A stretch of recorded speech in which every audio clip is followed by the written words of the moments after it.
I have a project update, I guess, on my Filofax hack, and actually I'm going to show you kind of what I'm working on for next year. I'm going to continue to use this year, and I am using it.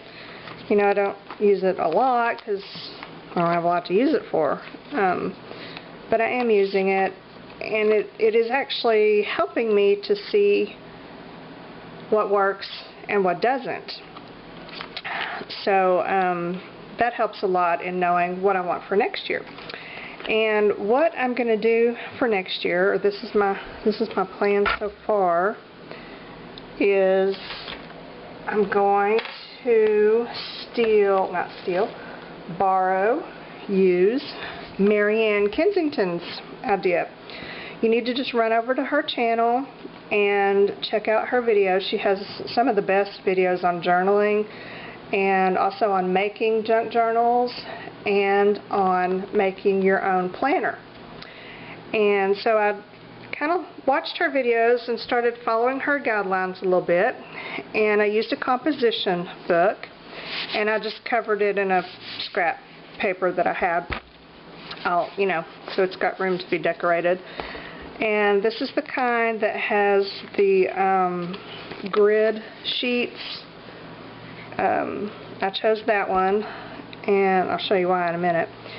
But okay, here's what I did. I glued some of the pages together because, you know, the sheets are really thin and see-through, but I didn't go through and do them all. I probably should have, especially on the calendar pages, but I knew I needed a lot of pages, so I didn't. But some of them I did.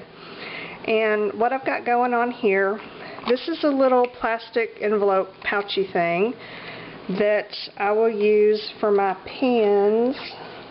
If I can get them out. Sorry. Because that's going to hold my pens. It'll hold, you know, a glue stick, a pair of scissors, you know, whatever. Because that's part of one of my criteria things is that I want all the supplies with the book. I don't want to have an extra tote or container for supplies. You know, this is not where I want to put my decorative efforts. Little decorative touches, yes, that's great. But I don't really want to put a lot of my efforts or expense into my planner. That's just not important for me. If it is for you, perfectly fine. You know, we're all different. And I had this envelope, and I knew that it would work perfect for here, but I didn't want to stick it in permanently because this may just be a prototype book. I'm not sure. It may end up being the one that I use, but even if it is, it's going to last a year, and then I'm done. And I want my little pocket back because I can use it some more.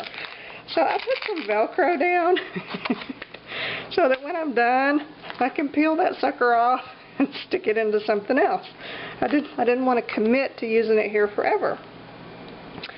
Right in the front here, I guess, what do we call this? A dashboard? Is that what that is?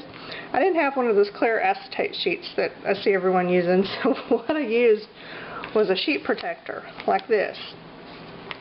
It's got the folded seam part right here, so I cut this side off. I cut this bottom off, so it just made a little, you know, folded in half clear sheet. Cut it down to fit, so, and then I just slipped the fold part over my page right here, and, you know, made sure it was cut to size and everything. And then I just taped the loose edges down with some decorative, you know, washi type tape.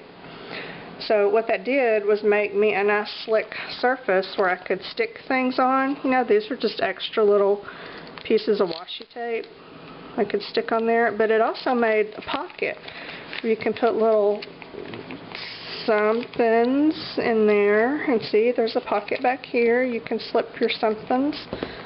But it also has got the, you know, slick surface for your post-it notes. And this particular pad of Post-it notes is not as sticky as some, and it wouldn't stay on here. It was driving me nuts. So, you know, this is one of my favorite glues, Tombow Mono Multi Liquid Glue. And one of the things I like about it is that it dries sticky. So all you have to do is, I don't know if you can tell, I just squiggled some on here, let it dry completely, and it's still tacky when it dries, but then it becomes, you know, removable, sticky. So that kind of helps to hold this in place, but it's not permanent. I can still peel it off. So that's just another awesome thing about that Tombow glue that I like. Drawback to the glue: one of the advantages is that it dries sticky. One of the disadvantages is that it dries sticky. Sometimes you get some stuck where you don't really want it. Maybe like on one of these, because I glued some of these down, and if the glue seeps out and dries in an area where you don't want it, it's going to be sticky forever.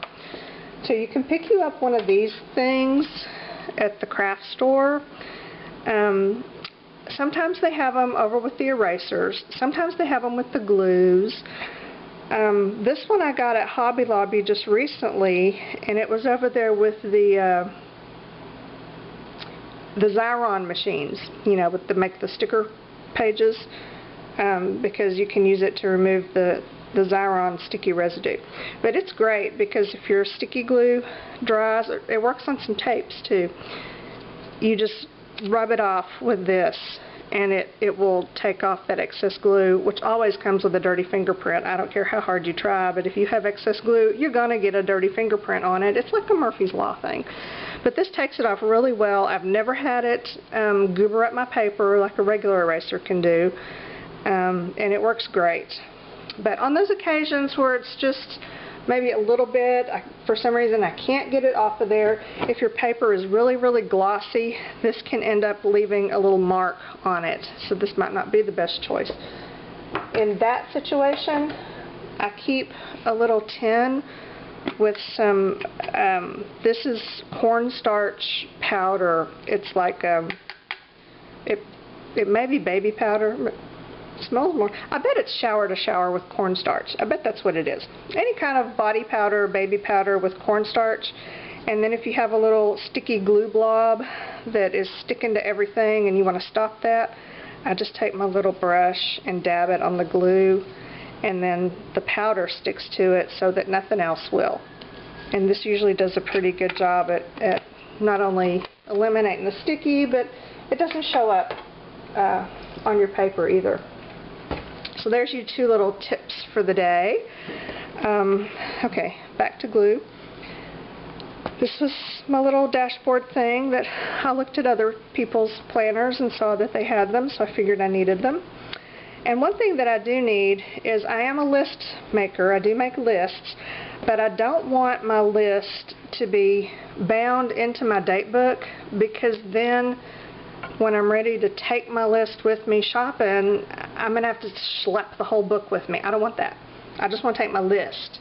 And in a book like this, you know, tearing the page out, it is not really going to work, you know, because I'm not going to need the whole page for my list. I'm going to need part of a page. It's going to be a mess. So this is what I came up with.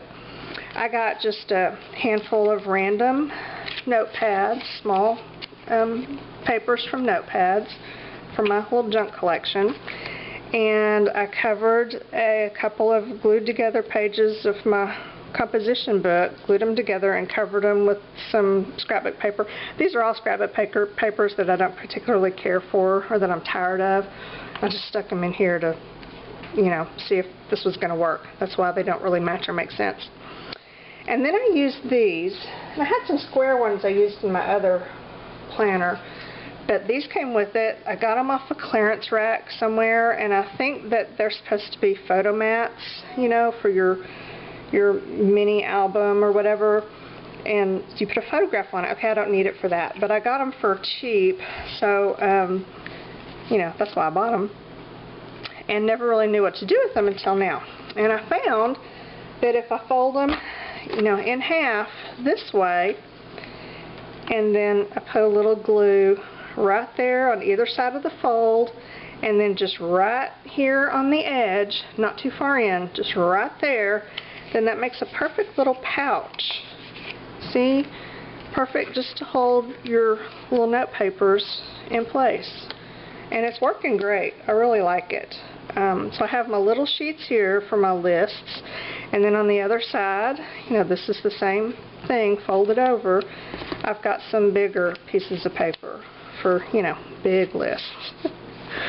So that took care of my list making needs, and they're not bound in the book, so, you know, I can keep my list in here. I can clip it to my months that I'm working on or whatever, and make my list, and then I can just grab my list and go and not have to worry about, you know, ripping a sheet out of the book or whatever. So I think I'm going to like that. Okay, that's just a blank. I didn't cover all the pages. I just kind of did random here and there. I wanted to see how envelopes and pockets would work. So this was just a junk mail envelope that I glued the flap down to the composition book page, and then I put the scrapbook paper over it, and that worked great. I can still use the envelope. And then here, I think both of these came from Sandy, who came over to my house to play that day. I'm pretty sure that these were from her. She just left all kinds of goodies, that girl. I love this bag, and I love putting bags into books and journals, but you know, if you glue them down like this, you're really limited as to what you can fit in there, because it's tight because it's glued down. I like them to be able to do this so that I can really get in there, stuff the bag, get my hand in there, and get things out. And you just can't do that when you glue it down.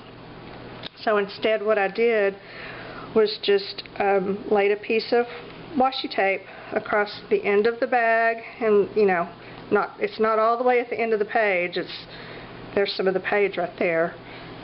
So put a piece of washi tape, clip it on the side so you can do this, and then put another piece of washi tape here, clip it, and then there you've got your little hinge. So that, you know, I can put receipts in or things and stuff, I don't know, but it's there. Okay, on to the calendar. Oh, there's my body mass index chart. Just to remind myself of where I am and where I need to be. Just so you know, I'm in the yellow. That's not a good place to be. My daughter is in the white and is barely in the white, like she's almost off the chart. It was so funny.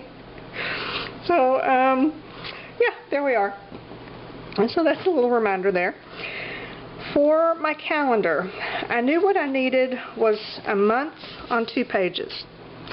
And I knew that I needed to use as much of the page as I could for that month, because I wanted my boxes to be as big as they could be. You know, I wanted to get the most use out of my real estate here.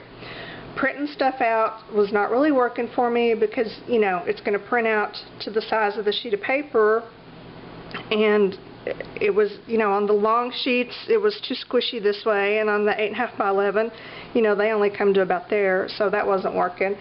I decided I'm going to have to draw it. This was not difficult. It really wasn't even that tedious because I did a little at a time, just, you know, whenever. But I did take some time to kind of figure out how big the grid needed to be. I kept thinking I needed 5 weeks. No, you need 6. You have to have 6 this way because, see, sometimes you have a day here and sometimes you have a day down here depending on how your month falls. Whereas, see, like this. The 1st is there, the 31st is there. You need all 6 of them. And I didn't want to mess with, you know, customizing it for every month because this month only needs 5. Okay, well, I'm not going to do that. I'm not going to have one grid for the one that needs 6 and one for the one that needs 5. They all got the same grid. And that's just it. So, measured it out, figured it out, and really I didn't measure, I just counted squares. That's one of the advantages of using the little grid book like this, but you could do it on scrap paper or whatever. And then divided up my sections, drew out my months, purposefully crooked lines. You know, these lines are not straight. They're not supposed to be straight. I didn't want to mess with straight. Doing the ruler straight thing would have driven me completely insane. Trying to freehand it straight would have been even more insane. So if you do it crooked on purpose, that just kind of solves the whole problem. You know, you don't have to worry about it being straight. It's fun and funky because it's crooked on purpose, and then, you know, you can just whip it out in no time. So it's very casual, free-form, fun, funky colors. I used colored pencils. I just went through this is a little suitcase where I keep my Prismacolors, and I picked out 2 colors for every month, and these are the ones that I use, and I've still got them bundled together in case, you know, there's anything I want to add to each month. I'll remember which color I used. But that's what I used. And the reason that I chose the pencils is because this paper is thin, and so you can still even see the pencil lines through it. But ink was worse. Of course, markers totally out of the question. So pencils were a good compromise. You know, like I said, it probably would have been better if I had glued 2 pages together for each monthly calendar so that it didn't show through as bad, but I need these extra pages. Every month comes with its 2-page calendar plus 3 or 4 extra pages behind it, and these are going to be my smash pages and journal pages. Because, you know, I was all kind of worried about how does this work with my day book and my smash book, and do I have to keep, you know, all these totally different journals, and how am I going to get them all in one spot? Well, this is what I came up with, and I'm going to see how it works. You know, it may not, and this is for next year. This is 2014, and I'm still going to mess with it and tweak it till I figure out how I want it, but I think it's going to work. Okay, hang on. Okay, another criteria for my date book planner Filofaxy thing is that it has to somehow work with my wall system. And this is my little calendar that I made for this year. It hangs on the wall on this little chalkboard thing that I made. And I don't want to have to, if I'm going to use a planner book, I don't want to have to write my appointments on the wall calendar in my planner and put them on my phone, which, you know, talks to my computer, so I don't have to do an extra one there. 3 times is just too much. Twice I can handle, you know, 1 on paper, 1 electronically. So I think what I can do is devise some kind of a ledge to put on there and set my planner book on that ledge so that the month is open, and that way I've got my monthly calendar right there where my family can see. They can add their own stuff to it, but if I need to grab it and go, I've got that option as well. So I think that'll work for this particular planner. That's my goal anyway.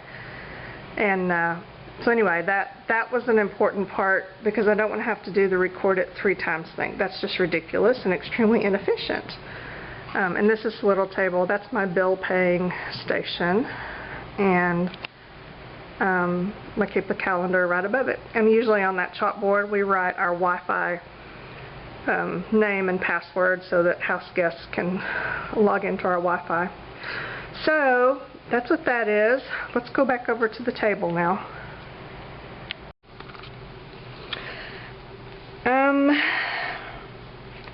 In addition to each monthly calendar, I also have every month this little chart.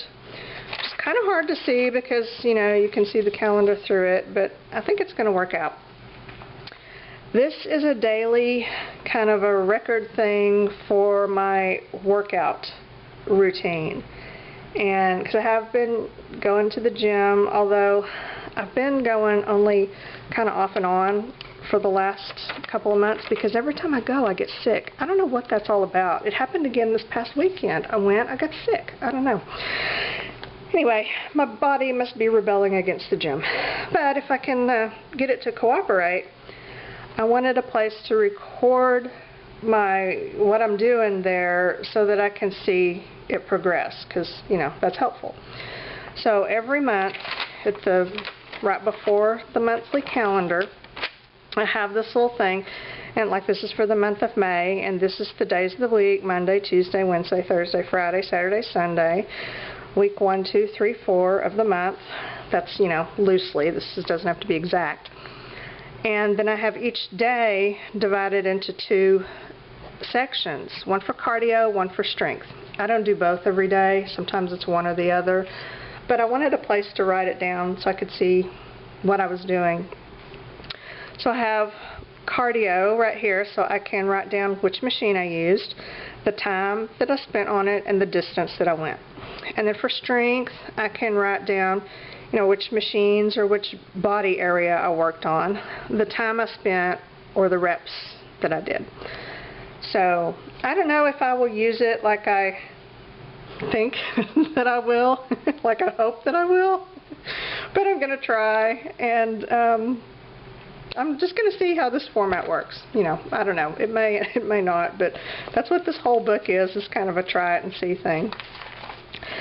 So, past the monthly calendars and the extra journal smash pages.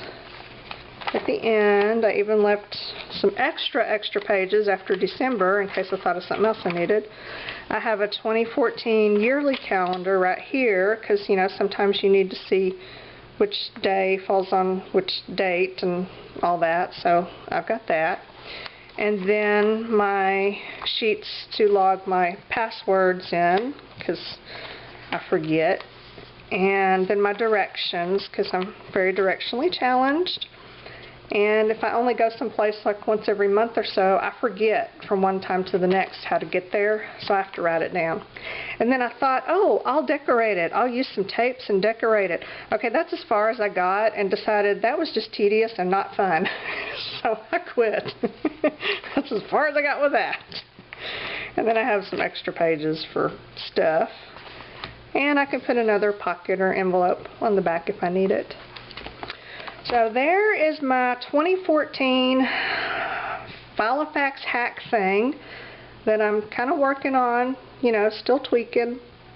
Go visit Marianne's page and check out what she's doing because I think she's got hers a lot more together than I do.